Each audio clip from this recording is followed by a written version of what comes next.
Oftentimes when movies come out and they're somewhat successful and they got a big name attached to them, they're most likely going to get a sequel. And usually when those sequels come out, they're complete garbage. Then the sequel comes out and it's actually better than the original. How many times can we say that? Well, today I have 3 examples of times where sequels were actually better than the originals. And hopefully you agree with me.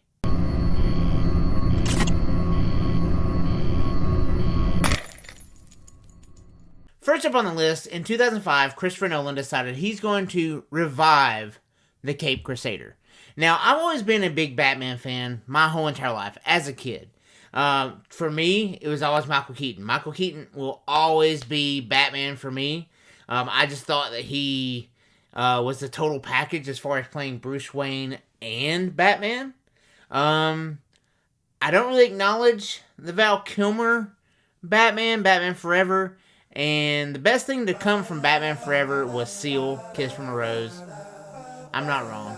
And then Batman and Robin, no, we're not going there. So when I heard that Batman was going to get revived, by who? By Christopher Nolan? Didn't he write Memento? That's kind of weird. Okay, let's see what happens. Batman Begins comes out, and I loved it. I thought they did a really good job with it. I thought Christian Bale played a really good Bruce Wayne. His voice as Batman was a little distracting at some points, but overall, I think he did a pretty good job. Fun fact about this is Christopher Nolan never really intended to make a trilogy out of this Batman. He just was going to do a one and done. But when more people wanted him to write the sequel, he knew that he was going to do the Joker story. Now, whenever Dark Knight was rumored and who was going to play Joker, because for me, I love Jack Nicholson as Joker. I thought he did a really good job of playing Joker. So that was the standard I had in my brain. So whenever they said Heath Ledger, I'm like, the guy from 10 Things I Hate About You, the Knight's Tale, Brokeback Mountain, that guy is going to play Joker. Okay, this movie is going to tank and bomb terribly. And I'll be the first one to admit it, I was completely wrong. Whenever I watched this movie, holy shit. Heath Ledger completely owned this role.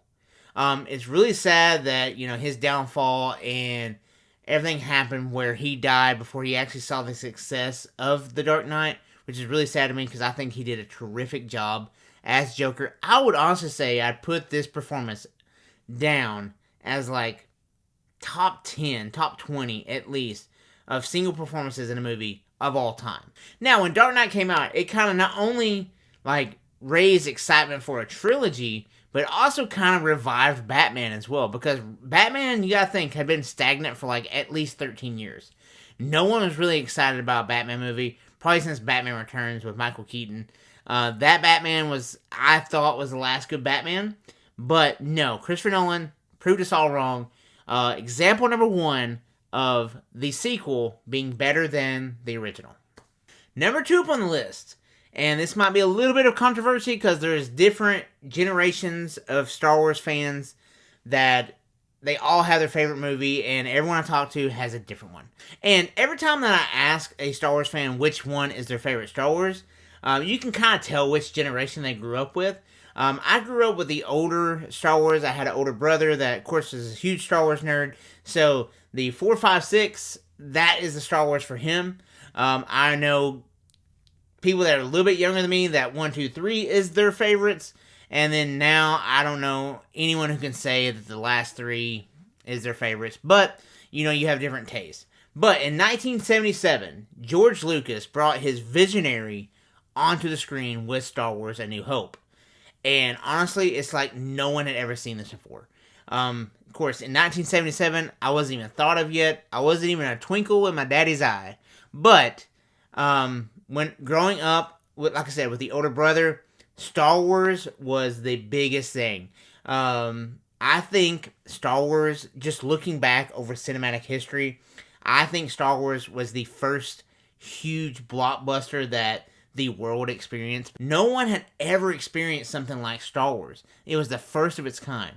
I mean, just the merchandising alone for Star Wars, you had the toys, you had the merchandise, you had the lunch pails, you had, every kid in America wanted to have a Star Wars poster on their wall.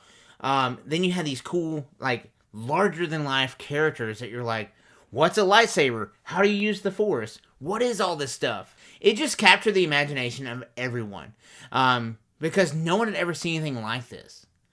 Side note, Han shot first. If you know, you know. But how do you top this? Well, 1980 comes along, and nope, I'm still not thought of yet, but I'm getting closer. The sequel to A New Hope, Empire Strikes Back. And how do you top that, we say? How about we introduce a little character by the name of Yoda? How about we introduce a bounty hunter named Boba Fett? Oh, Han Solo, guess what? You're getting frozen in carbonite. And also to Slave Leia. Hello. Also too, how about the plot twist in Empire Strikes Back of, hey Luke, you know that guy that you've been training to overtake and kill? Well, guess what? He's gonna cut off your hand. Oh, also too, he's your dad. But again, for me, Empire Strikes Back, hands down, is a better sequel than A New Hope. I want to hear your comments. Of course, this is going to raise a huge debate because there's a ton of Star Wars fans. Star Wars is the most successful franchise. It has beat out Marvel and Harry Potter as being the most successful franchise of all time. Which is really hard to do because there's a lot of diehard Marvel fans out there. And, of course, this brings me to the very end of my list. Number 3, and I think by far the best example of times where a sequel is better than the original. You know a director by the name of James Cameron? Yeah. Well, in 1984, he had this vision to create this movie called Terminator. Now, in Terminator, Judgment Day has already happened, and the machines are ruling the Earth. But there's one man leading the resistance, and his name is John Connor. So the machines decide to send a Terminator back through time to 1984. Let's just go ahead and just kill the source. Let's go ahead and kill Sarah Connor, so that way John Connor is never born. But wait, the resistance was like, well, we will send somebody back as well. Let's send Kyle Reese back. You have this sci-fi thriller of a movie where you have the Terminator who's trying to kill Sarah Connor, and you have Kyle Reese who's trying to protect Sarah Connor. It's a great sci-fi thriller movie that almost wasn't even made because movie studios just kept telling Cameron, no, we're not going to make this movie. Mel Gibson turned down the role of Terminator. Also, this is kind of a funny fact that O.J. Simpson was actually rumored for the Terminator as well, but James Cameron and the production team didn't think that the American public would believe that O.J. Simpson could be a killer. Ironic. But the movie finally came out with new bodybuilder Arnold Schwarzenegger. No one knew how to pronounce his name. They just knew him as Arnold, the really big tough guy from Conan. He went on, he did this movie, he wasn't excited about doing this movie at all. He thought it was stupid, but he went ahead and did it because his career really wasn't taking off like he thought it was going to. So he signed on to do Terminator, and pretty much that's the movie that launched him into stardom. Now, although I love the original Terminator, I love going back and watching it, the special effects really don't hold up now. But for 1984, it was something that was amazing. So in 1991, whenever T2 was in production, no one really expected it to be the success that it was. Everyone just thought it was going to be the same old Terminator from the original, and it's going to be kind of mediocre at the box office. But we were not ready for what was about to be displayed to us. Because James Cameron, he produces and directs and thinks of these masterpieces, just these beautiful artworks, such as Avatar. Just the visionary to put that onto screen is absolutely phenomenal. So T2, again, the plot line is the machines are still losing the war. They decide to send someone else back, not to kill Sarah Connor this time, but to kill John as a kid. So they send back this new model, T-1000, which can morph, and he's this liquid form, and he can shapeshift, he can take on the appearance of other people to kill John Connor. Also, too, now that Arnie's been around a while, we don't want to portray him as the bad guy anymore. We want to portray him as the hero. So we will send him as the Terminator to protect John Connor. And you really don't know that at first whenever if you walked in this movie blind after watching the first one and you had no idea what was going on, you would think they build it up pretty well that Arnold is going there to kill John. Now, this movie is over 33 years old, and I just watched it the other day, and the special effects still hold up today. The CGI is still phenomenal. I thought whenever they like digitally remastered this movie that you're going to see a lot of the flaws and be like, oh man, that looks like crap now. No, it looks more phenomenal than it did back in 1991. And I think that this is the first movie that I distinctly remember crying in the theater whenever Arnold gives the thumbs up. Dude. And then later on that year, I cried again in the theater watching My Girl. Damn Thomas J. Like, he can't see without his glasses. His face hurts.